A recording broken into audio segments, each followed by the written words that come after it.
Bonjour à tous. Merci d'être venus. Vous m'entendez dans le micro? Ouais, okay. Merci d'être venus nombreux à nouveau. Ça fait plaisir de voir que ce cycle de conférences a du succès. Donc, je vous rappelle que vous êtes dans le cycle de conférences qui traite de l'origine de la vie. La semaine passée, on a eu le plaisir d'entendre Hervé Cotin et puis Christine Bartik qui nous ont parlé de l'importance finalement de la chimie organique et de l'eau liquide dans la vie telle qu'on la connaît. Et aujourd'hui, c'est moi qui vais vous parler des premières formes de vie sur la Terre et la possibilité de vie ailleurs dans l'univers et comment on fait pour la chercher. Alors, je vais me présenter moi-même parce que je suis la coordinatrice de ce cycle. Donc, en 2 mots, donc je m'appelle Emmanuelle Javot, je suis professeure ordinaire à l'Université de Liège. Je suis biologiste et puis j'ai fait un doctorat en géologie. Je suis passée par le Canada, puis les États-Unis, puis je suis revenue en Belgique. J'ai créé une unité de recherche astrobiologie qui s'intéresse justement à ces problèmes, ces questions de l'origine, l'évolution et la distribution de la vie dans l'univers. Un grand programme. Et donc, je vais vous essayer de vous résumer un petit peu ces aspects aujourd'hui. Alors, les conférences, on vous l'a déjà dit, sont enregistrées. Vous pouvez les retrouver sur le site de l'Académie, l'académie.tv. Vous ne verrez pas les orateurs, mais peu importe, c'est pas ça qui est important. Vous verrez les dias et vous entendrez le son, ce qui est important. Donc, je vous parle donc aujourd'hui des premières traces de vie sur la Terre d'abord et puis ensuite dans l'univers. Et donc, je vais d'abord vous parler de la vie. La vie telle qu'on la connaît, la vie sur la Terre. Alors, une première chose à réaliser, c'est que la vie sur notre planète, il y en a partout. Dans tous les environnements possibles, dans des conditions extrêmes qui peuvent être en grande profondeur dans l'océan, dans des eaux très très chaudes, ou dans des environnements très très froids, en Antarctique par exemple, là où on a une quantité d'UV très importante, peu d'eau liquide. La vie s'adapte, elle vit dans la roche, elle vit sous la glace, elle vit sur les roches, en dessous des roches. La vie peut aussi s'adapter à des eaux très salées. La couleur rouge que vous voyez dans cette eau, elle est due à des pigments d'une certaine forme de vie.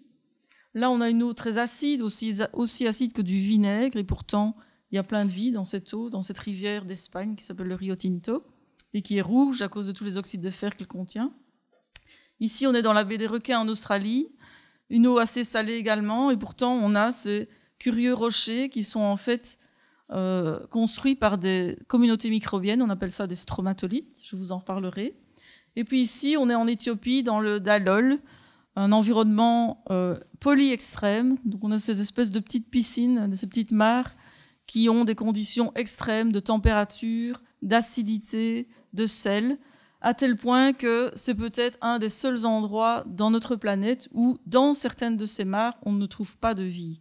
Mais sinon, c'est vraiment très très difficile sur la Terre de ne pas trouver de vie. La vie a tout colonisé, l'air, la terre, la croûte, la surface, partout. Alors cette vie, les biologistes la classent en 3 grands groupes qu'on appelle des domaines, les bactéries, les eucaryotes et les archées. Alors nous, on est ici, nous sommes des eucaryotes. Et vous voyez que donc, toutes ces lignes correspondent en fait à des lignées différentes que les biologistes ont identifiées sur base de leur génome. Donc on va dans l'environnement, on prend un échantillon, ça peut être du sol, de l'eau, n'importe quoi. On l'analyse, on regarde les séquences génétiques qui se trouvent dans cet échantillon et on va ainsi distribuer des différentes formes de vie qu'on va repérer dans cet arbre. Donc ça, c'est un arbre de la vie. Alors les organismes qui sont apparentés ou plus proches au niveau de l'évolution, ils vont se trouver dans le même groupe et on peut même ainsi déterminer l'ordre d'embranchement, l'ordre d'apparition de ces branches. Il y a des complications, mais voilà. Alors cet arbre, tel qu'on le connaît aujourd'hui, on n'a pas toujours eu cette idée de la biodiversité actuelle. Cette idée d'arbre, elle a commencé d'abord avec Darwin, qui a proposé que peut-être il y avait une parenté entre certains organismes et peut-être on pourrait le représenter sous forme d'un arbre. Et il a même écrit que l'arbre de la vie devrait peut-être être appelé plutôt le corail de la vie, parce que ce qui est vivant repose sur beaucoup de branches mortes, au contraire d'un arbre. Donc ça, c'est en 1837. Ensuite, on arrive à une description de la biodiversité sous forme de règne. d'abord 3 règnes avec Haeckel et puis 5 règnes avec Whittaker. Alors dans cette vision du monde vivant, en général, à cette époque-là, on met les eucaryotes, notre domaine, au sommet de l'évolution parce qu'on considère, c'est une vision un peu anthropocentrique, et on considère que l'homme, c'est le sommet de l'évolution. Et donc les eucaryotes sont là au-dessus. Vous avez les plantes, les protistes, les eucaryotes unicellulaires, des animaux. Et ici en dessous, vous avez des bactéries. Idem ici, les plantes, les champignons, les animaux, des unicellulaires eucaryotes et puis des bactéries. Alors il faut attendre un certain temps pour que on ait une première révolution dans notre compréhension de la diversité du monde vivant sur la Terre, avec Carl Woese qui publie un article en 1990 où il dit que en fait il n'y a pas 3 ou 5 règnes, il y a 3 domaines en fait, les bactéries, les archées et les eucaryotes. Donc de nouveau, nous on est là. Alors ces 3 domaines, tout ce qu'on connaît de vivant aujourd'hui sur la Terre rentre dans ces 3 domaines. Il n'y a pas d'autre forme de vie que cela. Et ces 3 domaines, ils se différencient sur base de leur architecture cellulaire. Donc de nouveau, nous sommes des eucaryotes. Nous avons des cellules qui ont une structure complexe à l'intérieur. On a un noyau qui contient notre code génétique, les chromosomes, et puis toute une série d'autres organelles dans la cellule. Alors que les bactéries et les archées sont ce qu'on appelle des prokaryotes. Donc ils ont une structure cellulaire plus simple, sans noyau à l'intérieur de la cellule. Ces 3 domaines sont bien différents aussi sur base de leur composition en lipides. La membrane qui ferme la cellule a une composition différente. Et aussi sur base d'une partie de leur code génétique, l'ARN. Alors, un petit peu plus tard, et très récemment en fait, on a une nouvelle révolution en biologie. En 2015, on découvre dans des sédiments près d'une source hydrothermale de grande profondeur qui s'appelle le château de Loki, pas loin de la Scandinavie, un nouveau groupe d'archées dans ces 3 domaines qu'on va appeler les Loki Archaeota. Alors vous voyez que vu qu'on a trouvé ça en Scandinavie, ces microbes vont avoir des noms de dieux nordiques. Hein, et donc, ils font partie du groupe des Asgard, le royaume des morts nordiques, des dieux, nordiques. Et Loki Archaeota, c'est un de ces groupes-là. Alors, pourquoi est-ce que c'est une révolution? En fait, de nouveau, en prenant du sédiment, en analysant les génomes, on trouve ces nouveaux groupes d'organismes qu'on ne connaissait pas. On découvre encore plein de nouvelles formes de vie sur la Terre actuellement. Et ce qui est intéressant avec celles-là, c'est qu'elles ont des caractéristiques qui sont semblables à nos cellules eucaryotes, et que donc on se dit qu'on avait peut-être un ancêtre commun avec ce type d'organisme. Alors là, on pouvait analyser le génome, mais on ne savait pas à quoi ressemblaient ces nouvelles formes de vie. Et récemment, un groupe de scientifiques japonais, et puis encore plus récemment un groupe de scientifiques autrichiens, ont réussi à cultiver ces toutes petites cellules. Alors elles sont vraiment très très petites. Hein. Ça fait un demi-micron, cette barre que vous voyez là, donc 1/1000 de millimètre, donc c'est vraiment très très petit. Et ça a été la grande surprise de voir ces cellules parce qu'elles sont beaucoup plus complexes qu'on ne le pensait.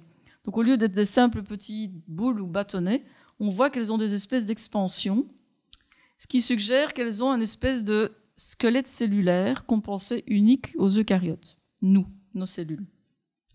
Alors dans cet article-ci, on a pu en plus visualiser ce squelette qu'on appelle le cytosquelette, le squelette des cellules. Et ce cytosquelette, il est très important parce qu'il permet aux cellules de se déformer, de faire toutes sortes d'appendices qui se divisent comme ça, d'avaler des proies, de déplacer, de faire bouger la cellule, de diviser la cellule. Tout ça, c'est très important dans les différentes formes de vie que l'on connaît. Mais ce qui est remarquable, c'est que ces formes de nouvelles archées, ces Loki Archaeota, elles ont un cytosquelette qui ressemble très fort à celui de nos cellules eucaryotes.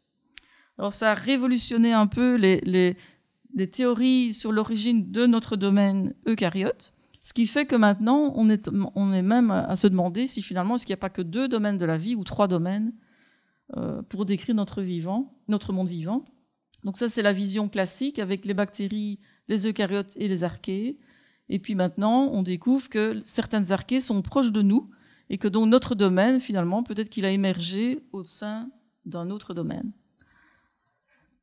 Alors, on sait aussi par ailleurs que nos cellules eucaryotes, elles viennent d'une association entre archées et bactéries. L'histoire n'est pas si simple, mais bon, je vais la simplifier. Et donc, tout ça pour dire que notre compréhension de l'arbre de la vie évolue, de même que la vie évolue. Notre vision, notre compréhension de la biodiversité sur la Terre change au fur et à mesure des découvertes. Et donc, on est parti de cet arbre de Darwin et finalement, on est ici avec un arbre enrichi de beaucoup de lignées, encore plein de choses qu'on ne connaît pas, et peut-être 2 domaines au lieu de 3. Alors, un grand message aussi de cette diversité que l'on connaît, qu'on reconstitue en étudiant les génomes des organismes actuels, c'est que la vie est essentiellement microbienne. La biodiversité est dominée par des formes microscopiques, aussi bien au sein des eucaryotes que a fortiori aussi au niveau des bactéries et des archées. Et finalement, depuis l'origine de la vie est essentiellement microbienne. On a un biais lorsqu'on décrit la biodiversité parce qu'on se base sur ce qu'on voit. Donc on voit des arbres, on voit des animaux, on voit des humains, on voit des champignons, et on a l'impression que ça domine notre biosphère. Mais en fait, la plupart de la diversité est vraiment unicellulaire, microbienne. Et si on utilisait la façon dont est définie une espèce au niveau des eucaryotes, des animaux par exemple, la définition que l'on prend d'une espèce pour les animaux, si on l'appliquait, si on l'adaptait aux bactéries, en fait, on se rendrait compte que tous les mammifères, ça fait une espèce. La façon de définir les espèces chez les bactéries et les archées est différente de celle de les eucaryotes, de chez les eucaryotes, pardon. Donc tout ça pour dire que on a une grande biodiversité, qu'elle est essentiellement microbienne. Alors ça, c'est le sommet de l'iceberg, mais donc c'est la vie aujourd'hui. Mais la vie aujourd'hui, évidemment, a une longue histoire, et c'est un peu ce que j'essaie de vous raconter aujourd'hui. Donc la vie aujourd'hui, voilà toutes ces lignées, elle a évolué au cours du temps, elle continue à évoluer, l'évolution ne s'arrête pas, et elle a un ancêtre commun qu'on appelle LUCA. LUCA, en anglais, ça veut dire le Last Universal Common Ancestor, donc le ancêtre. C'est l'ancêtre le plus récent commun à toutes les formes de vie que l'on connaît aujourd'hui. Avant LUCA, donc LUCA, ce n'est pas la première forme de vie qui est apparue sur la Terre. Avant LUCA, on a différentes lignées cellulaires, et avant les premières cellules, on a la chimie prébiotique, l'origine de la vie. Dans les 2 premières conférences que vous avez entendues la semaine passée, on a parlé finalement de ce qui se passe ici, comment des molécules organiques se forment dans des conditions abiotiques, sans présence de vie, et comment elles peuvent éventuellement donner naissance à des choses plus complexes et finalement des premières cellules dans de l'eau liquide. Et puis on peut imaginer sur la Terre qu'il y a eu plusieurs endroits où la vie, ou une espèce de chimie prébiotique en tout cas, s'est mise en route, et à un moment donné, certaines lignées cellulaires ont pu apparaître, et seule la lignée qui a donné LUCA a été sélectionnée par sélection naturelle, s'est adaptée aux conditions de l'environnement, et a donné les 3 domaines que l'on connaît aujourd'hui. Alors, ceci, c'est ce qu'on reconstruit avec nos informations actuelles, et on peut voir qu'on a tout ça, toutes ces informations, toutes ces lignées qui ont disparu, dont on n'a pas forcément de traces, et qui nous manquent pour reconstituer le puzzle de l'histoire de la vie. Alors, justement, pour comprendre cette histoire du puzzle de la vie, on peut l'aborder de différentes façons. On a parlé donc aux 2 cours précédents de la chimie prébiotique, de la chimie de l'eau, de l'astrophysique, puisque pour avoir de la vie, il faut une planète rocheuse ou une lune rocheuse peut-être. En tout cas, il faut des roches, il faut former des planètes, des systèmes planétaires. Et puis, on peut aussi également aborder cette question de l'évolution et de l'origine de la vie en partant de la vie qu'on connaît aujourd'hui et en essayant de descendre dans le temps le plus loin possible, là où on a encore des archives préservées qui peuvent documenter ces différentes étapes. Alors, ce chemin-là, il est suivi par la biologie, la microbiologie actuelle, qui va regarder la diversité de la vie, mais aussi la géologie, qui va reconstituer l'histoire de la Terre, de maintenant jusqu'à sa formation, il y a 4,568 milliards d'années. La paléontologie, qui va documenter des formes de vie fossiles, et on va voir qu'il y a différentes traces possibles que l'on peut rechercher. Cette paléontologie, elle va documenter des formes de vie qui sont soit sur ces lignées que l'on connaît, soit sur des lignées à côté, qu'on ne peut pas prédire en étudiant juste le génome des organismes vivants. Donc elle documente des voies qui ont été abandonnées. Avec la géochimie, donc l'étude chimique de roches, on peut dater des roches et on peut donc dater les fossiles qu'elles contiennent et mettre des points sur ces branches, dater ces branches. Et on peut ainsi avoir une idée de l'ordre dans lequel les différentes formes de vie se sont différenciées. On peut également reconstituer des conditions de l'environnement passé. Alors, l'EUCA, qui est-il ?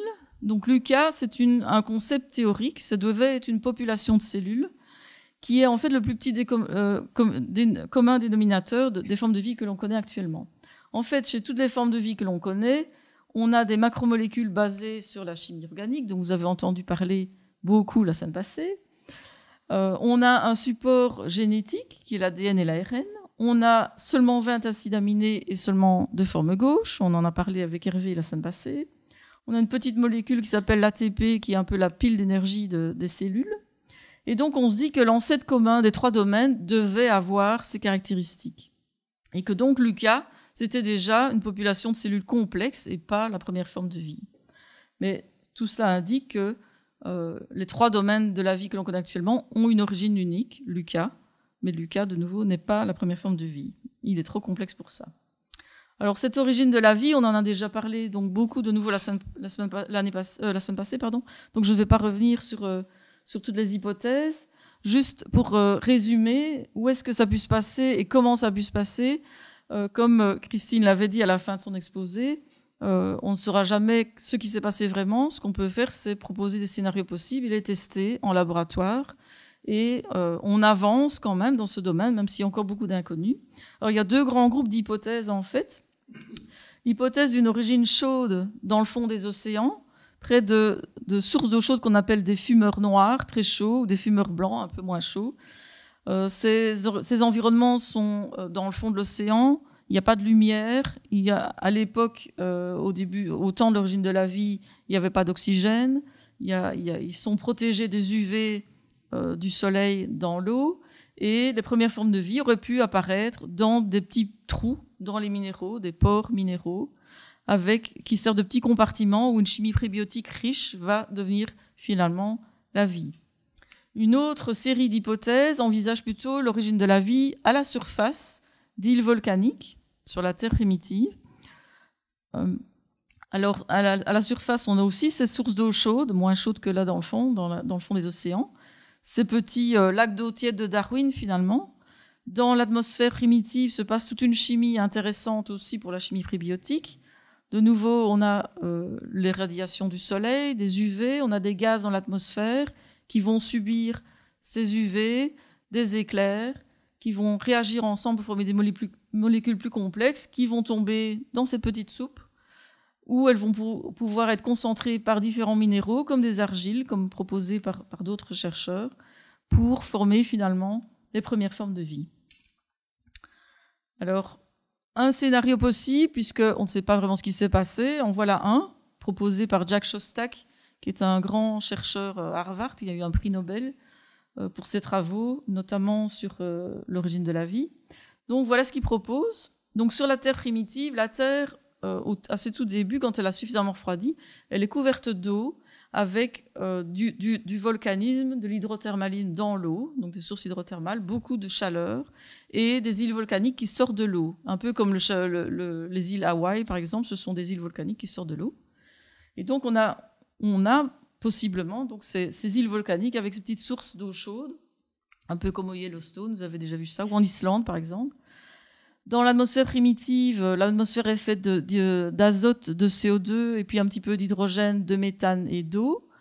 Elle est frappée d'éclairs, il y a des météorites qui tombent dans l'atmosphère, il y a les UV du soleil, puisqu'on n'a pas de couche d'ozone pour protéger la surface, ça viendra après, plus tard dans l'évolution.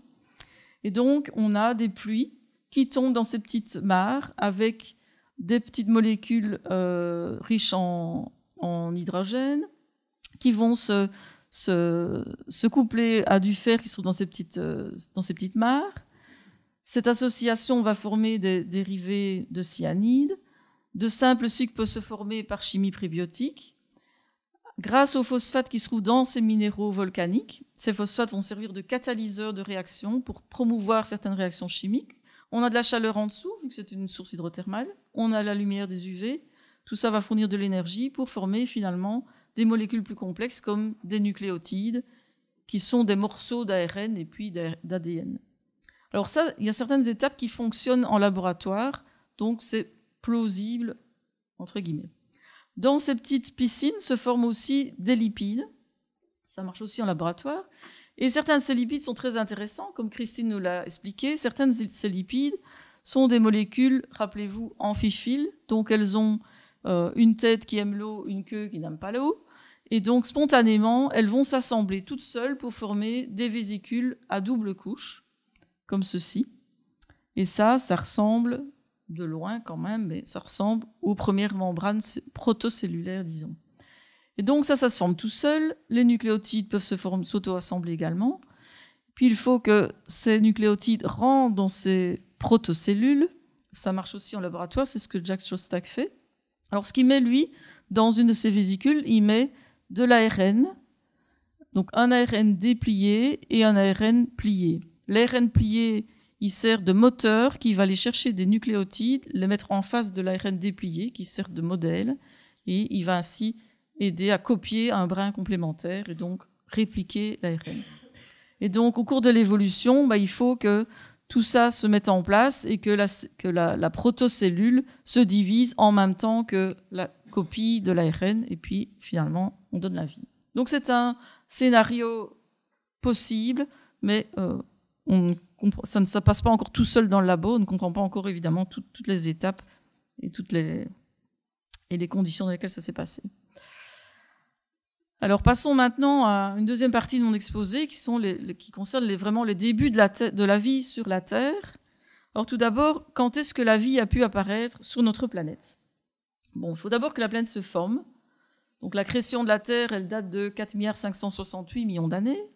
La Terre, à ce moment-là, elle est très très chaude, elle est faite de minéraux fondus. On a à la surface ce qu'on appelle un océan magmatique de minéraux fondus.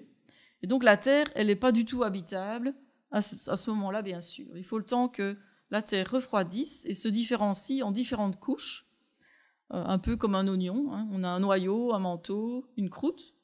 Et assez vite, finalement, on a des preuves que la Terre a de l'eau liquide à sa surface à partir de 4 300 millions d'années. Donc GA, ça veut dire gigayear, ça veut dire milliards d'années. Entre-temps, on a un impact qui va former la Lune. Alors, donc 4 300 millions d'années, c'est quand même assez tôt. Alors comment est-ce qu'on le sait ? On le sait grâce à ces petits minéraux microscopiques qu'on appelle des zircons et qui enregistrent toute une série d'informations qui nous permettent de déduire l'état de la Terre à ce moment-là. Alors ces zircons, on peut les dater avec des isotopes radioactifs. On peut les regarder au microscope et on peut voir qu'ils contiennent des petites inclusions d'autres minéraux qui nous disent qu'il y avait une croûte à la surface de la Terre. Et on peut faire d'autres analyses chimiques qui vont nous dire qu'il y avait de l'eau liquide. Donc la Terre est habitable. Est-ce qu'elle est habitée ? Alors ça, pour le savoir, il faut des échantillons pour trouver des traces de vie. Et donc il faut des roches. Malheureusement, le registre rocheux, les plus vieilles roches que l'on connaisse sur la Terre, datent d'environ 4 milliards d'années. Donc, entre 4 milliards 3 et 4 milliards d'années, la vie a pu apparaître, mais on n'a pas de registre rocheux pour pouvoir trouver ces premières traces de vie.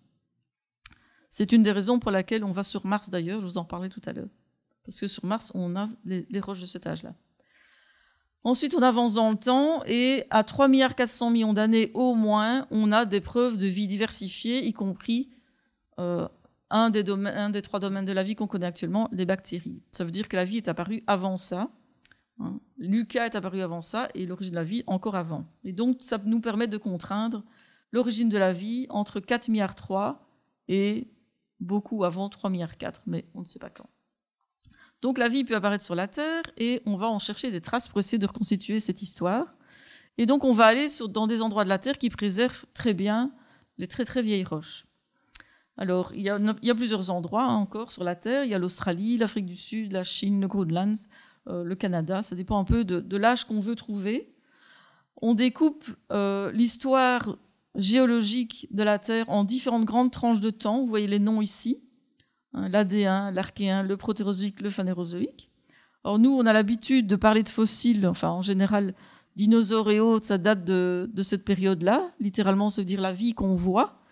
Il s'agit de la période qui démarre à 540 millions d'années, donc c'est vraiment la dernière période de temps géologique dont on parle le plus, mais qui est la plus courte par rapport à tout ce qui précède, pendant laquelle la vie apparaît et les 3 domaines que l'on connaît apparaissent et commencent à se diversifier. Et donc je vais vous montrer comment on fait pour chercher les traces de vie et quelques exemples de ces traces de vie très anciennes. Alors, en géologie, pour reconstruire les paléo-environnements, donc les environnements anciens, on utilise souvent ce qu'on appelle l'actualisme, c'est-à-dire qu'on regarde ce qui se passe dans les environnements actuels et on transpose au passé pour essayer d'interpréter ce qu'on voit. Alors, ça marche souvent, mais pas toujours, parce que certaines conditions de la Terre primitive ne ressemblent pas du tout à ce qu'on connaît actuellement. Mais pour vous donner 2 exemples, ici on a une plage et vous voyez des dessins dans le sable. Vous avez déjà tous marché à pieds nus dans du sable mouillé. On sent toutes ces bosses et ces fosses qui sont liées aux marées qui vont bouger le sable sur la plage. Bien, ces plages, ces structures sur le sable peuvent être fossilisées et donner des plages fossiles. Par exemple, ici, on a une plage fossile de 3 milliards 200 millions d'années. On en a jusqu'à 3 milliards 500 millions d'années. Donc ça, ce sont des indices, on appelle ça des structures sédimentaires en géologie, des indices qui vont nous permettre de reconnaître l'environnement ancien. Et ça, c'est capital, comprendre le contexte dans lequel on cherche des traces de vie. Il faut d'abord être sûr que ce soit un environnement possible pour la vie. Non seulement pour qu'elle existe, mais pour qu'elle y soit préservée.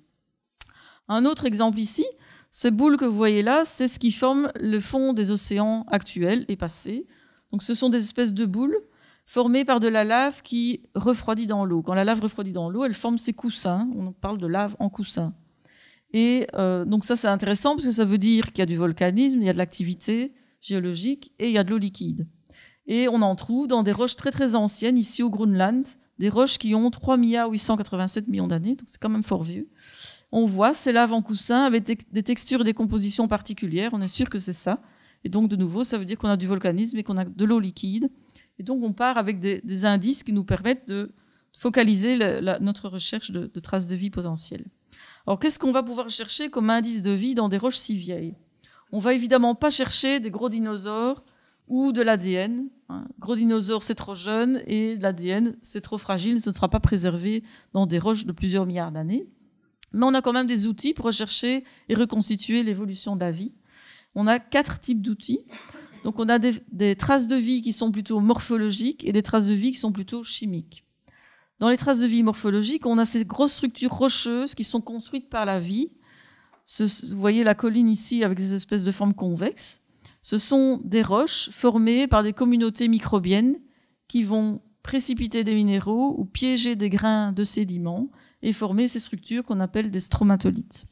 Alors il y en a des comme ça, mais il y en a des plats, il y en a des microscopiques, il y en a toutes les formes et toutes les tailles. Et donc c'est une forme de vie assez énorme. Celui-là a 2,5 milliards d'années quand même. Vous voyez les personnes devant pour l'échelle. Donc ça peut quand même être impressionnant, même si c'est fait par des microbes. Les cellules fossiles sont des indices directs de vie. Ces cellules fossiles, elles peuvent être préservées telles quelles, avec leurs parois organiques. Elles sont juste un petit peu écrasées parce qu'elles ont été préservées dans de la boue qui est devenue de la roche. Et donc on voit qu'elles sont plissées. Ou leurs parois ou leurs membranes peuvent être remplacées par des minéraux. Comme ici, on a un moulage de cellules. Ici aussi, un autre moulage. Là, par du phosphate, là, par de la silice. Donc on a différentes façons de préserver des cellules fossiles. Dans les traces chimiques, on peut regarder 2 types de traces.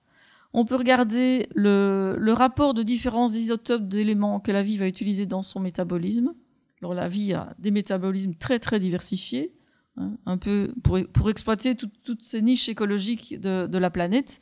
La vie a dû inventer toutes sortes de façons, et donc elle va utiliser le carbone, le soufre, l'azote, le fer, l'arsenic ou plein d'autres choses. Et la façon de l'utiliser va créer un déséquilibre que l'on peut mesurer dans de la matière organique fossile ou dans des minéraux et qui peuvent être éventuellement des traces de vie. Une autre chose qu'on peut chercher aussi, ce sont des molécules fossiles. Même si on n'a pas les fossiles eux-mêmes, certaines de ces molécules peuvent être préservées, fossilisées et nous donner des informations sur l'évolution de la vie. Alors un exemple que vous connaissez tous, l'essence qu'on met dans notre voiture, elle est faite de ça, de molécules d'organismes morts, très longtemps, depuis très très longtemps. Ces molécules, c'est principalement des lipides dans les membranes des organismes ou des pigments, et elles peuvent être fossilisées. Alors ici, vous avez un exemple d'une bactérie. On fait un zoom sur sa membrane, qui est une double couche de lipides avec d'autres choses dedans, des protéines et autres. Et les lipides qui forment cette membrane, ce sont des opanes. Enfin, cette molécule. Cette molécule peut être fossilisée, elle va être transformée par la fossilisation, mais on pourra reconnaître le squelette de la molécule et on pourra reconnaître qui a produit cette molécule. Donc voilà nos indices. Alors évidemment, c'est pas si simple. Il y a plein de défis dans cette recherche. Un premier défi, c'est que la fossilisation, c'est rare et c'est très complexe. Ça implique des phénomènes physiques, chimiques et biologiques. Et donc tout ce qui existait depuis l'origine de la vie sur la Terre n'a pas été préservé. Déjà de par la nature des organismes. Certains organismes ont un squelette, comme ce dinosaure, ou cette diatomée microscopique, un squelette de silice. D'autres organismes ont des tissus mous, des vers de terre. D'autres organismes sont microscopiques, différentes formes de cellules, différentes compositions organiques de cellules. Donc certaines sont plus résistantes que d'autres et vont pouvoir plus ou moins être préservées ou pas. Alors en plus, tout ça va dépendre des conditions dans lesquelles cette fossilisation va se passer. Et suivant qu'on est ici dans la baie des requins en Australie ou dans le Yellowstone aux États-Unis ou dans un petit lac en Antarctique ou à la mer du Nord dans le sable, on va avoir différents types de vie qui sont adaptés dans ces environnements différents et différentes façons de les fossiliser ou pas. Et donc ça va induire un biais sur ce qu'on a préservé dans les roches. Ici, par exemple, vous voyez une espèce de lasagne. Cette lasagne, en fait, c'est un tapis microbien avec la vie qui utilise la lumière au-dessus et puis toute une série d'autres communautés microbiennes en dessous. Et typiquement, ce genre de vie va être préservé dans ces sources d'eau chaude par de la silice. Ces eaux sont très riches en silice et vont les imprégner et les préserver en 3 dimensions. Ici, on est en Antarctique, dans le fond d'un lac, où des organismes vont utiliser la lumière du soleil à travers la glace et créer ces constructions aussi, ces petits cônes ou ces tapis, qui vont être préservés d'une autre façon. Donc on a vraiment différentes façons de fossiliser des traces de vie, et c'est important d'étudier ce qui se passe dans le milieu actuel pour essayer d'interpréter ce qu'on voit dans le registre fossile. Un autre défi est le fait que notre planète est très dynamique. Donc notre planète, elle a une surface, une croûte, qui est faite de différentes plaques. Et ces plaques bougent. C'est ce qu'on appelle la tectonique des plaques. Ces plaques bougent et donc elles vont créer des chaînes de montagnes, des océans, des volcans. Elles vont créer donc des reliefs qui peuvent être érodés par des rivières. Les rivières ont le pouvoir d'aplanir des continents entiers si on laisse le temps. On a des effondrements de falaises. On a le vent aussi qui va éroder les roches, la glace, les glaciers.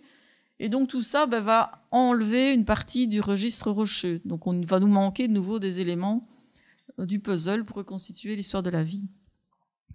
Alors cette planète dynamique, c'est chouette parce que ça recycle tous les nutriments dont la vie a besoin, ça crée toutes sortes d'environnements différents, mais donc ça efface le registre, les archives rocheuses, et ça va aussi modifier les roches. Ici, vous voyez un exemple d'une roche plissée. Vous pouvez suivre les différentes bandes roches, là, différentes couches de roches. Et on voit que les roches sont plissées. Les roches, pourtant, c'est très dur, mais si elles sont sous la surface, et si on a ces collisions de plaques tectoniques, on peut créer des plis comme ceci. Alors dans ces roches, peut-être qu'il y a des fossiles, et ces fossiles, ils vont subir aussi cette pression et cette élévation de température. C'est ce qu'on appelle le métamorphisme en géologie. Et donc ça va cuire, si vous voulez, les traces de vie, et peut-être au point de les effacer.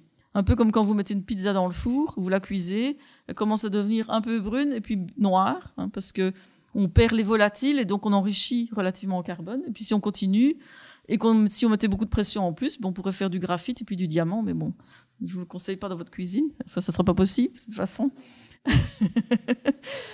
Si ça marchait, on le saurait. Mais donc, qu'est-ce qui peut se passer ? Voilà 3 exemples de cellules fossiles. Donc ça, c'est microscopique, ça fait quelques centaines de microns ou moins. Et vous voyez que les cellules, elles sont plissées parce qu'elles ont été préservées dans de la boue qui est devenue une roche. Donc elles sont écrasées. Mais elles ont des couleurs différentes ici. Celle-là, elle est jaune. Elle date d'1 milliard d'années et elle n'a pas vu une température de plus de 90 degrés. Donc, elle a bien préservé toutes sortes de molécules, sa chimie, dans ses parois et même à l'intérieur de la cellule. Celle-là, elle a 1,6 milliard d'années, elle est un petit peu plus foncée, elle a vu un petit peu plus de température, 180 degrés environ, donc on a perdu un petit peu d'informations. Celle-là, elle a 3,2 milliards d'années. Là, elle est pratiquement noire, elle a perdu beaucoup d'informations. Elle a vu 350 degrés. Et donc, le degré de métamorphisme ici augmente et fait perdre de l'information. Et donc, on va cibler, donc, quand on étudie des traces de vie anciennes, les roches les mieux préservées de ces effets géologiques. Alors, un autre défi encore dans cette recherche de traces de vie, et ça, c'est celui peut-être le plus difficile, c'est le fait que beaucoup de processus non biologiques vont imiter la vie, nous donner des faux positifs, des fausses détections de vie. C'est important pour la Terre et encore plus pour Mars, par exemple, dont je parlais tout à l'heure, où ça va être difficile de prendre beaucoup d'échantillons. Donc revoilà mon pli ici dans la roche. Donc ce pli-là, il n'est pas d'origine biologique. Et revoilà le stromatolite de 2,5 milliards d'années. Donc si vous regardez en gros, on a des roches convexes là, des roches convexes là. On pourrait croire que c'est la même chose, et ce n'est pas la même chose du tout. Et donc, il va falloir trouver des indices pour dire que ça a été fait par la vie et ça a été fait par un processus géologique. Donc, on va regarder toutes sortes de critères, de caractéristiques à différentes échelles, de l'échelle macroscopique à microscopique et même nano parfois, pour prouver ou non que c'est bien d'origine biologique. Je vais vous montrer ça après. Alors ça, c'est à l'échelle macroscopique, mais à l'échelle microscopique, c'est encore plus compliqué. Il y a vraiment plein de choses qui peuvent se passer et qui vont imiter des formes ou des chimies d'origine biologique et qui vont peut-être nous tromper. La littérature scientifique abonde de faux positifs. Alors, ici, on a des exemples de minéraux qui s'auto-assemblent, donc qui s'assemblent tout seuls pour former des formes qui ressemblent à la vie, qui peuvent former ces petits filaments segmentés, ça ressemble à un filament de bactéries, ou même des filaments creux, ou des espèces de colonies de petites boules. Ici, on a des lipides extraits d'une météorite qui forment des boules aussi, des vésicules à double paroi. Et là, on a un mélange de matière organique avec du soufre qui forme des filaments spiralés. Donc ça, ce sont des expériences qu'on fait en laboratoire qui montrent cette possibilité. On appelle ça parfois des jardins chimiques. On peut voir que les minéraux vont s'auto-assembler pour former des choses complexes. Et on peut également détecter ces faux positifs dans la nature. Je vous parlais tout à l'heure c'est une figure un petit peu complexe, mais je vous parlais de traces de vie chimiques et notamment de traces isotopiques de vie, donc de rapports entre des isotopes de différents éléments que la vie utilise. Et on se rend compte que pour le carbone, par exemple, la vie va donner certaines valeurs suivant le type de métabolisme qu'utilise le carbone. Mais on connaît d'autres phénomènes non biologiques qui donnent les mêmes valeurs. Et donc quand on mesure cette type de traces chimiques dans les roches, on ne va pas savoir si c'était biologique ou pas, en fait. Et tout dépend du contexte, parce que ces choses se passent dans certains contextes géologiques. Ici, c'est encore plus sournois. On a dans une roche un minéral avec une ligne noire autour qui est de la matière organique. Cette matière organique, elle a migré dans la roche et est allée se coller tout autour du minéral, et ça donne une forme qui ressemble un peu à une cellule fossile, sauf que ce n'est pas du tout. C'est cette matière organique qui va migrer dans la roche. On le voit ici aussi, on a des petites boules noires, ça ressemble à des petites cellules fossiles. Et en fait, si on regarde dans la même roche un petit peu plus loin, tout ça c'est des vues microscopiques, on voit un minéral avec cette matière organique qui a migré autour aussi. Alors quand on voit ça, on peut se dire peut-être qu'il y a des fluides riches en matière organique non biologique qui ont migré et qui vont donner des faux fossiles. Alors ça se passe souvent dans des régions, dans des contextes d'eau très chaude, des sources hydrothermales, d'où l'importance de comprendre le contexte géologique avant d'interpréter ce qu'on voit, c'est toujours crucial. Alors je vous rappelle, on en a déjà parlé avec Hervé, organique ne veut pas dire biologique, on parle beaucoup de nourriture organique, bio et autres, ça nous complique les histoires, mais bon, en fait, la vie est basée sur la chimie organique, mais la chimie organique est banale dans l'univers, on en a parlé avec Hervé, on en a reparlé avec Christine. C'est quelque chose qui se fait naturellement et qui n'est pas forcément une trace de vie.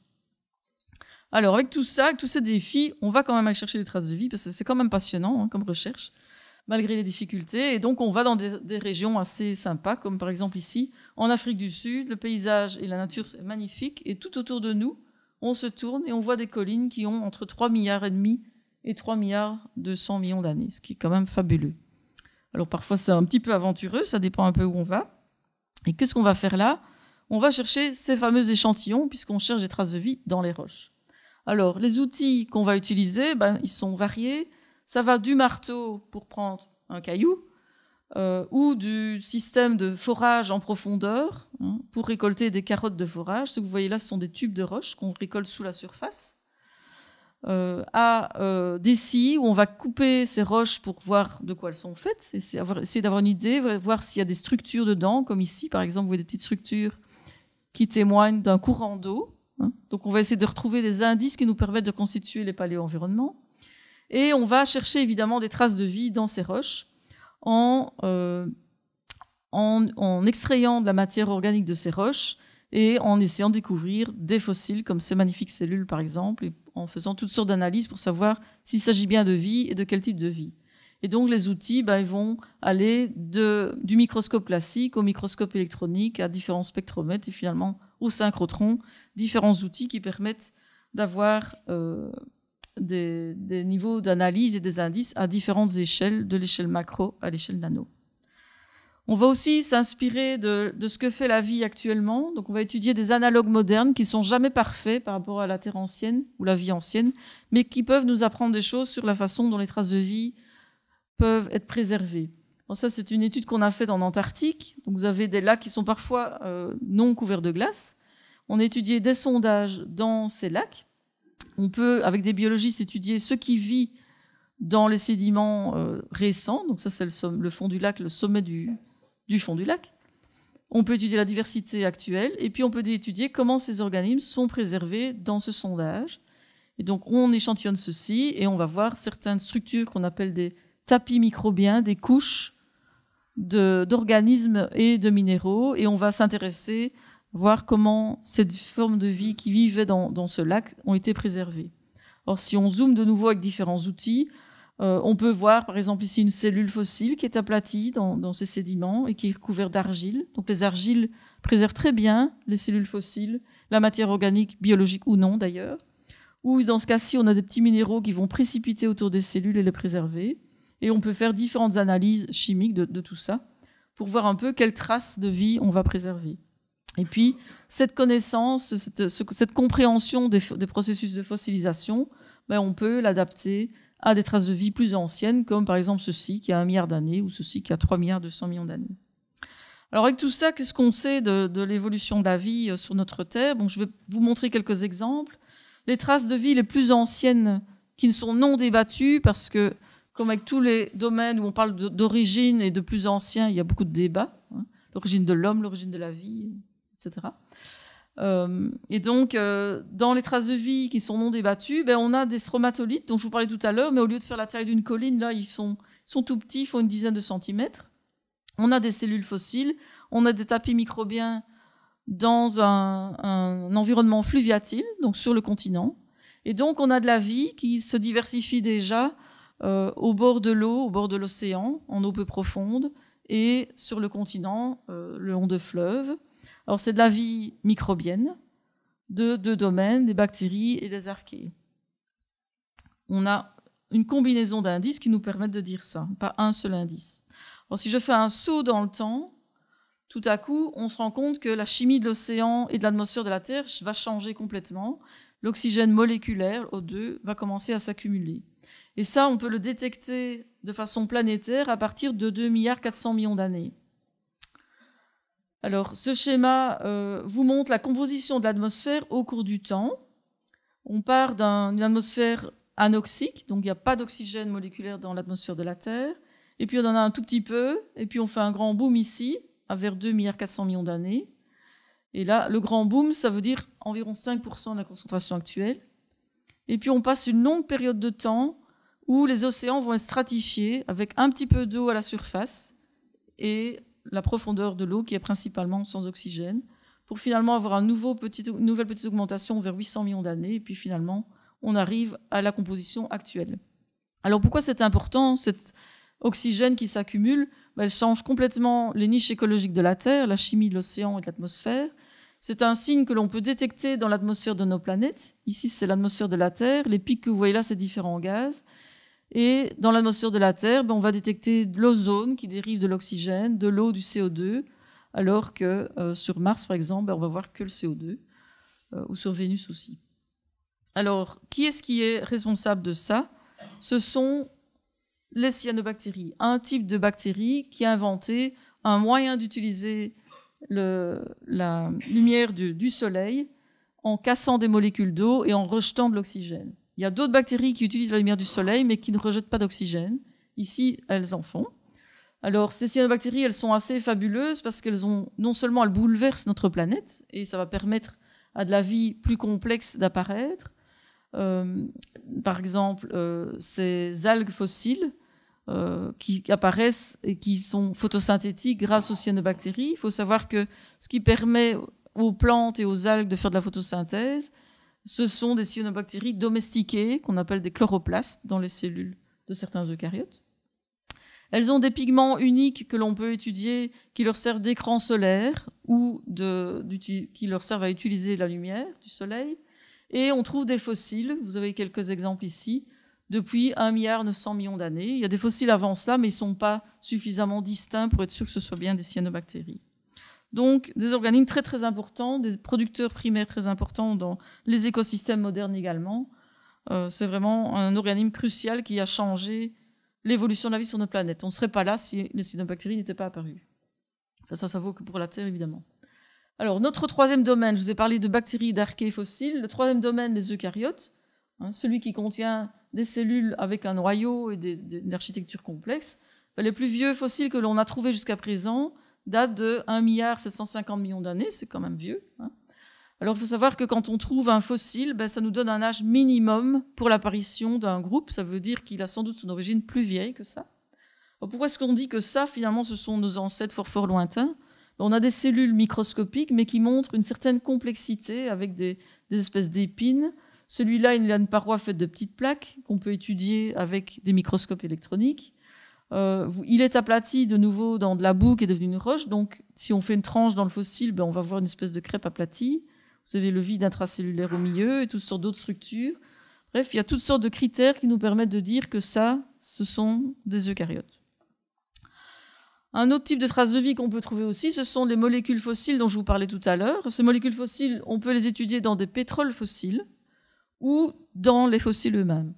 Alors, dans les pétroles fossiles, on a trouvé déjà toute une série de molécules qui nous indiquent que des organismes étaient là et produisaient des pigments, différents types de bactéries. On a trouvé des molécules d'archées également et des molécules d'eucaryotes typiques de certains groupes. On peut aussi chercher des molécules dans les fossiles eux-mêmes, soit leur paroi, ici une paroi qui contient de la chitine et qui donc est interprétée comme un possible champignon basé sur d'autres critères. Et dans cet exemple-ci, une autre étude que l'on a faite, c'est de regarder à l'intérieur de ce filament de cellules, on a regardé à l'intérieur ces petites masses sombres qu'on a interprétées comme un contenu cellulaire fossilisé depuis 1 milliard d'années. Et on a découvert que ces contenus cellulaires étaient enrichis en nickel, c'est en bleu ce que vous voyez là dans les cellules, et que ce nickel était attaché à une molécule qu'on appelle la porphyrine, qui est un reste, dans ce cas-ci, de chlorophylle. Et donc ça, c'est une façon indirecte, enfin plutôt directe, de nous dire ce fossile, il faisait de la photosynthèse, il utilisait la lumière du soleil. Donc c'est une façon de détecter directement un métabolisme d'un fossile et donc de l'identifier. Alors, si je refais un grand pas dans le temps, j'arrive à 558 millions d'années, parce que vous voulez tous savoir quels étaient les plus vieux animaux, macroscopiques, parce qu'il y en a des petits avant ça. Les animaux macroscopiques, ils ne ressemblent pas vraiment à ce qu'on connaît. Ceci, c'est un exemple, un schéma qui représente la fameuse faune d'Ediacara. Donc, une faune assez complexe, qui peut être très grande. Ces structures-là, elles peuvent faire 1,40 m de haut. Donc, c'était des grandes faunes qui vivaient soit dans faible profondeur d'eau, soit en grande profondeur d'eau marine. Il y a toute une diversité. Et on les retrouve que sous forme d'empreintes. Donc on a l'empreinte de ces corps mous dans du sable. Et on leur a donné toutes sortes de noms. Alors, il y a des architectures de corps qui ont complètement disparu. C'est des espèces de tubes qui se divisent de façon fractale. Donc un tube se divise en tube qui se divise en tube. Ça ressemble à rien de ce qu'on connaît maintenant. Par contre, il y en a d'autres qui ressemblent un peu à ce qu'on connaît, notamment ceci, qui a une symétrie bilatérale.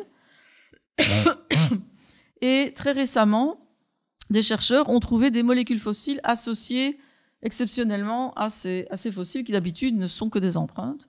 Et grâce à ces fossiles moléculaires, ils ont pu montrer que celui-là se nourrissait d'algues vertes et de bactéries, tandis que celui-là était un animal qui n'avait pas d'intestin, qui se nourrissait en se collant des tapis microbiens et en absorbant de la matière organique des tapis microbiens. Donc ça ressemble un peu à ce qu'un animal qui existe toujours sur la Terre fait, ce genre de choses. On dirait une espèce de film gluant, ça s'appelle un placozoaire. Ils font ça, ils broutent. Enfin, ils ne broutent pas vraiment, ils absorbent les organismes. Donc finalement, avec tous ces indices, malgré tous les défis, on peut reconstituer à la fois l'histoire de la Terre et l'histoire de la vie. Vous voyez ici les 3 domaines dont je parle depuis le début, les bactéries, les archées et les eucaryotes, et leur âge minimum. On recule dans le temps avec tous ces indices, et on peut à la fois reconstituer l'évolution de la vie, mais aussi voir s'il y a un lien avec l'évolution de la Terre.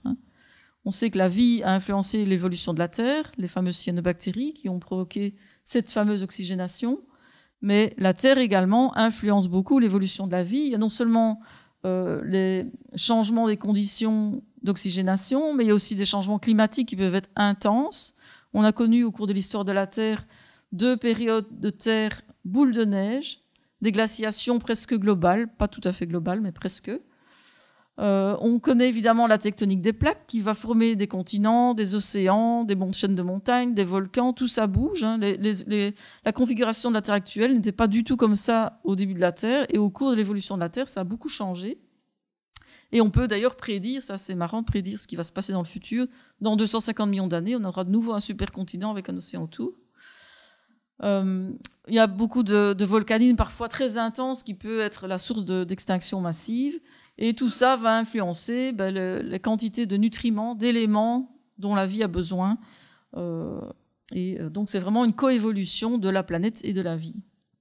Et donc on peut mettre des dates sur cette figure que je vous ai montrée tout à l'heure, les 3 domaines de la vie, avec Lucas, et puis avant ça des lignées cellulaires et l'origine de la Terre.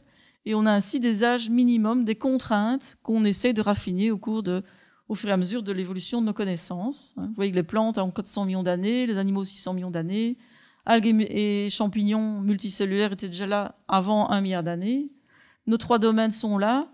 Lucas est estimé à environ 3,9 milliards d'années. Alors ça, comment on fait ? De nouveau, ce sont des biologistes qui utilisent les points qu'on va trouver ici pour les mettre sur leur arbre, et avec des algorithmes, des programmes informatiques, ils vont faire ce qu'on appelle des horloges moléculaires pour prédire ce qu'on devrait trouver à différents moments sur ces branches, pour pouvoir dater ces branches. Et puis l'origine de la vie, comme je disais tout à l'heure, c'est en 4 milliards 3 et 3 milliards 4, mais peut-être 4 milliards 3 et 3 milliards 9. Alors, de la Terre, comment est-ce qu'on passe à la recherche de la vie dans l'univers ? Est-ce que c'est possible qu'il y ait de la vie ailleurs ? On entend beaucoup d'avis divergents. Bon, on n'en sait rien vu qu'on n'en a pas encore trouvé. La seule planète qu'on connaît, c'est la Terre, planète biologique, je veux dire. On n'est pas les seuls à se poser cette question. Ça fait très longtemps que tout le monde se la pose. Et les Grecs, comme d'habitude, se sont posés toutes les questions importantes. Mais nous, on a quand même de la chance parce qu'on a les technologies qui nous permettent de quitter la Terre, ou soit de faire des expériences sur la Terre et de faire des analyses à très très haute résolution, comme je viens de vous montrer, soit de quitter la Terre et d'aller chercher de la vie ailleurs.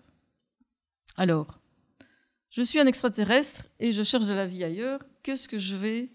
Je regarde cette planète bleue, là. Il y a de l'eau liquide, ok. Il y a sûrement de la chimie organique. Mais comment est-ce que je vais décider qu'il y a de la vie sur cette planète ? Et donc, qu'est-ce que c'est la vie ?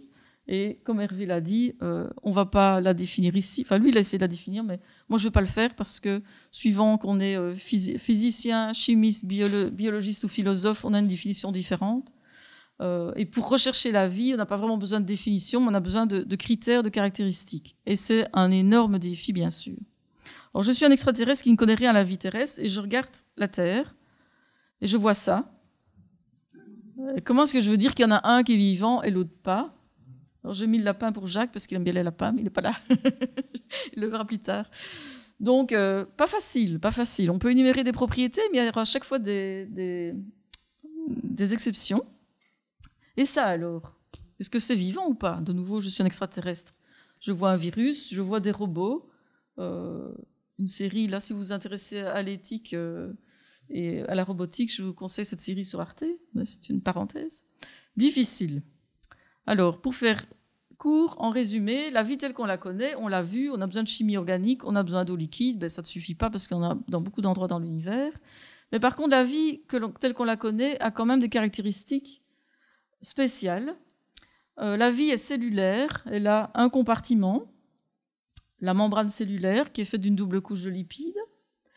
Elle a un métabolisme, plein de métabolismes différents, hein.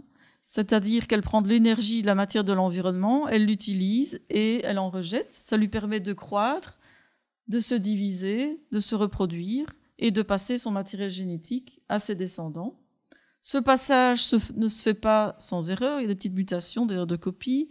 Il y a l'environnement qui crée aussi de la variété, il faut de la variété pour avoir de l'évolution, mais il faut aussi une sélection naturelle. Sinon, la variété sans sélection, ça tourne en rond.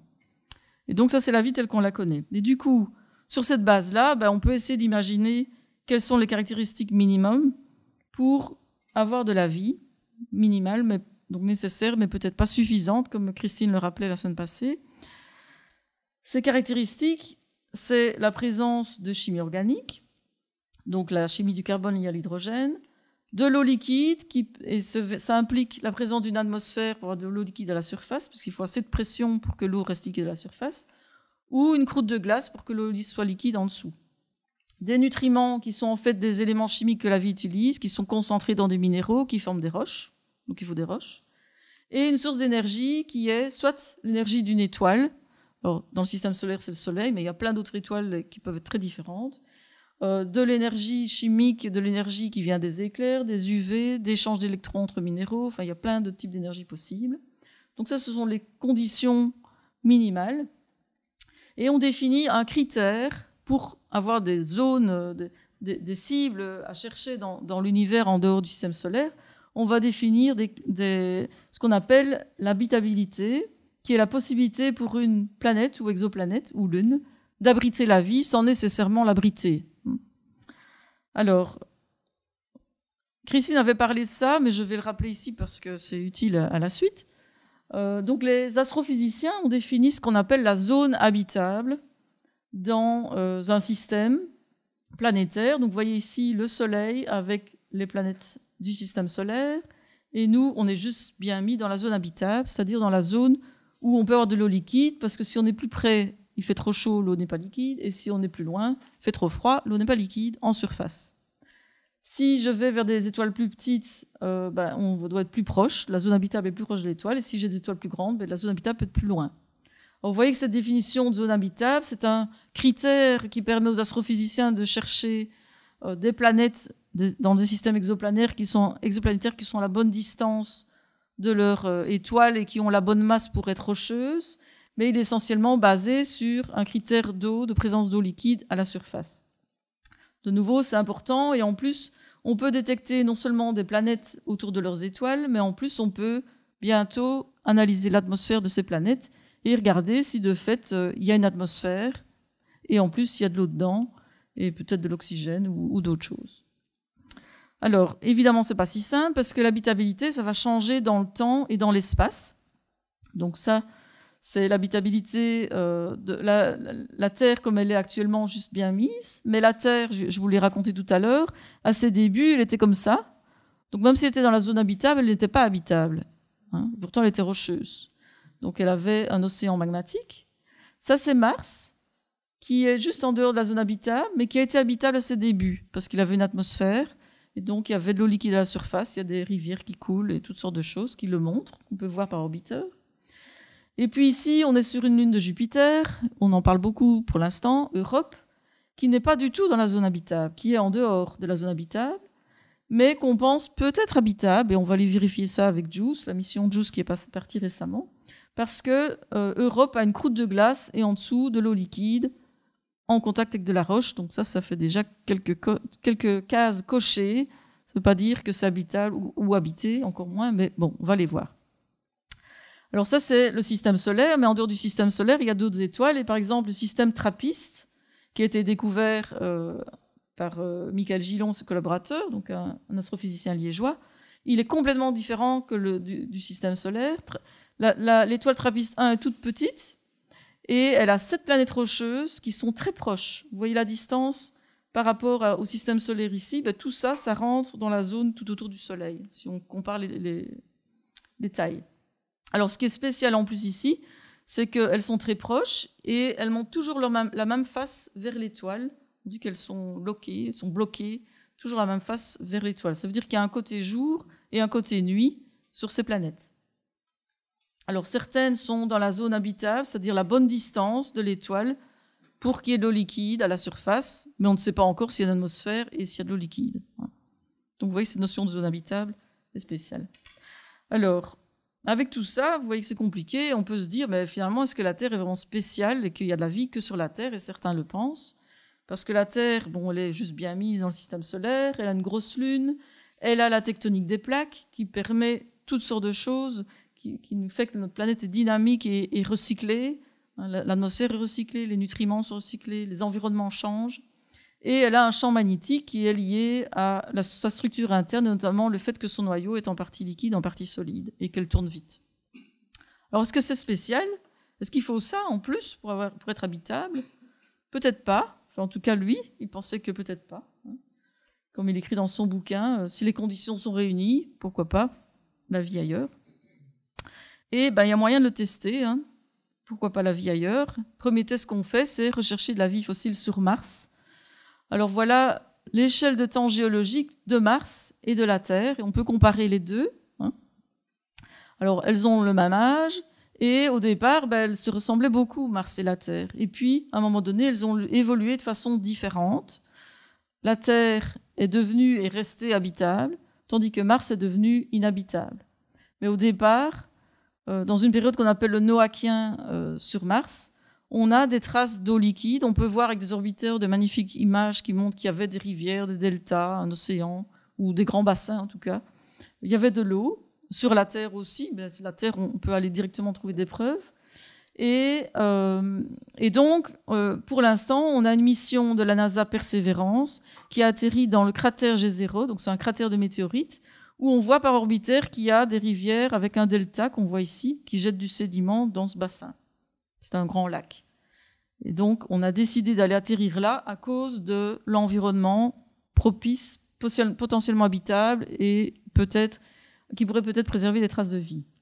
Donc ces roches-là, elles datent d'environ 3,7 milliards et un peu plus jeunes.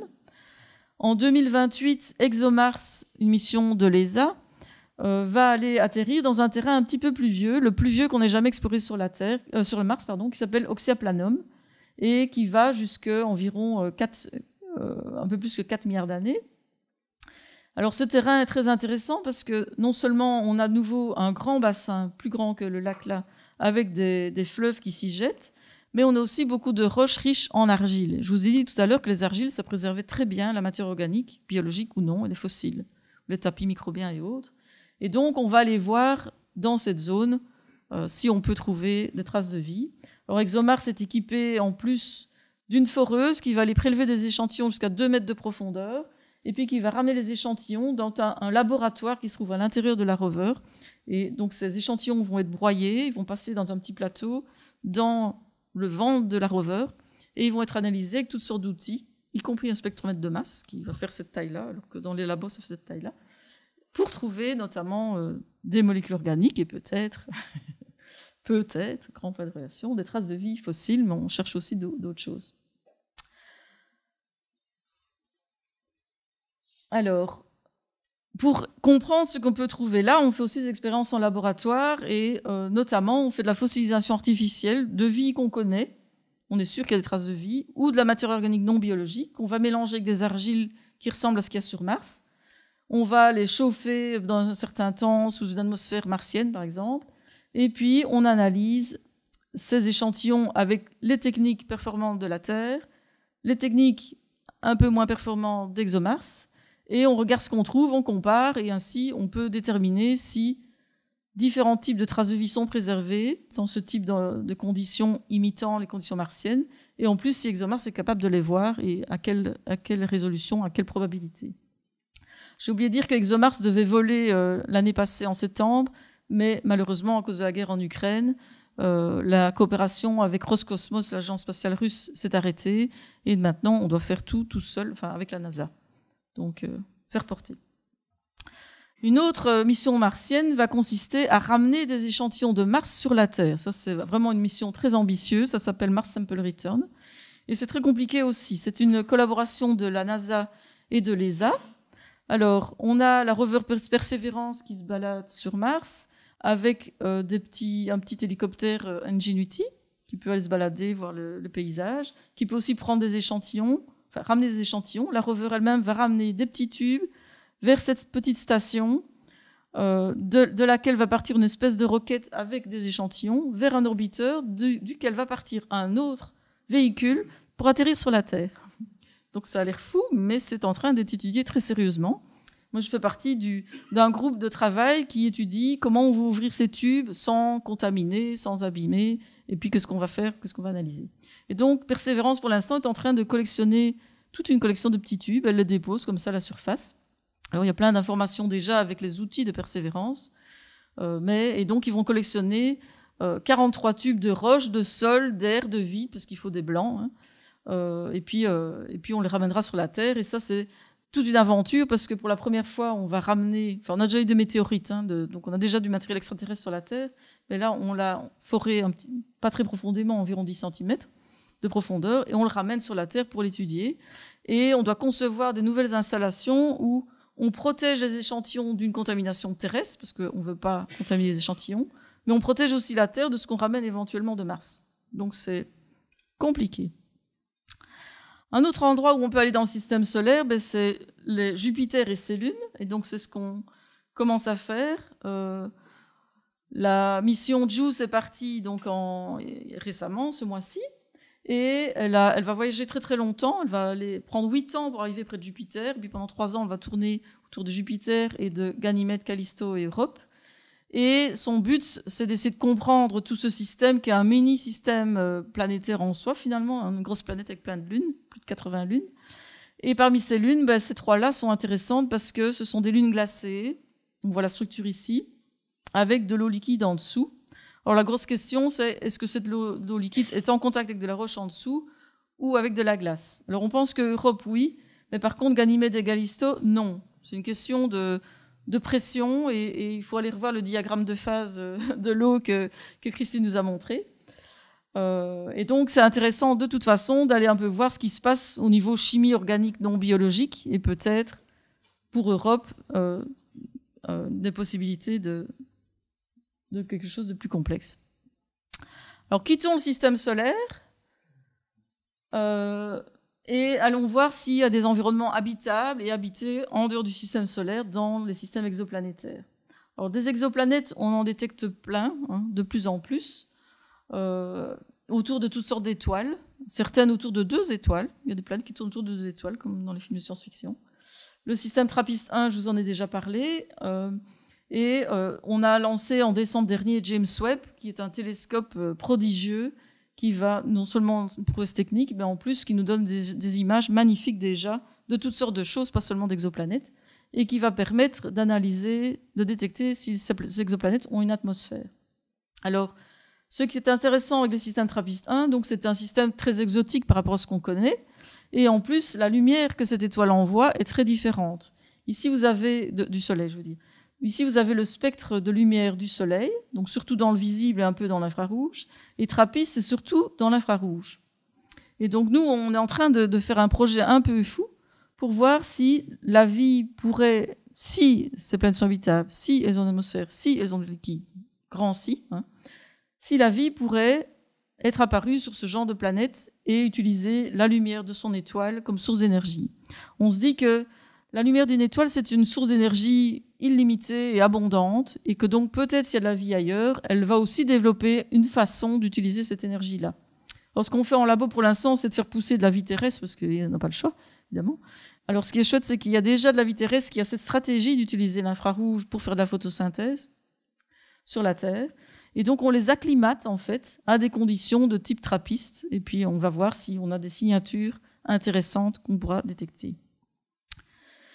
Et donc, pour finir, vous voyez que toute cette exploration, toute cette histoire que j'essaie de vous raconter nous permet de reconstituer l'évolution de la Terre et de la vie sur notre planète, en partant d'une planète habitable, la diversification de la vie et même l'apparition de vie complexe. Mais si on défaisait tout et qu'on recommençait l'histoire, on aurait autre chose. Il y a beaucoup de hasard qui intervient dans cette évolution. Il n'y a pas de direction. Et tout ça, ça nous permet d'essayer de comprendre ce qu'est la vie, en tout cas les conditions nécessaires. Qu'est-ce qu'est une trace de vie? Qu'est-ce qu'est une vraie détection, une fausse détection? Quels outils emmener avec nous dans d'autres endroits du système solaire où on peut atterrir pour rechercher des traces de vie, ou que rechercher dans des systèmes où on ne pourra jamais aller parce que c'est trop loin, les exoplanètes c'est beaucoup trop loin, mais on peut quand même essayer de les étudier. Et donc parmi la diversité des mondes inhabitables, il y en a peut-être quelques-uns qui sont habitables, et parmi ceux-là, peut-être quelques-uns qui sont habités et qu'on va détecter par des anomalies qu'on ne pourra pas expliquer par des phénomènes non biologiques. Je vous remercie. Si vous voulez en savoir plus, je mets quelques petites infos ici.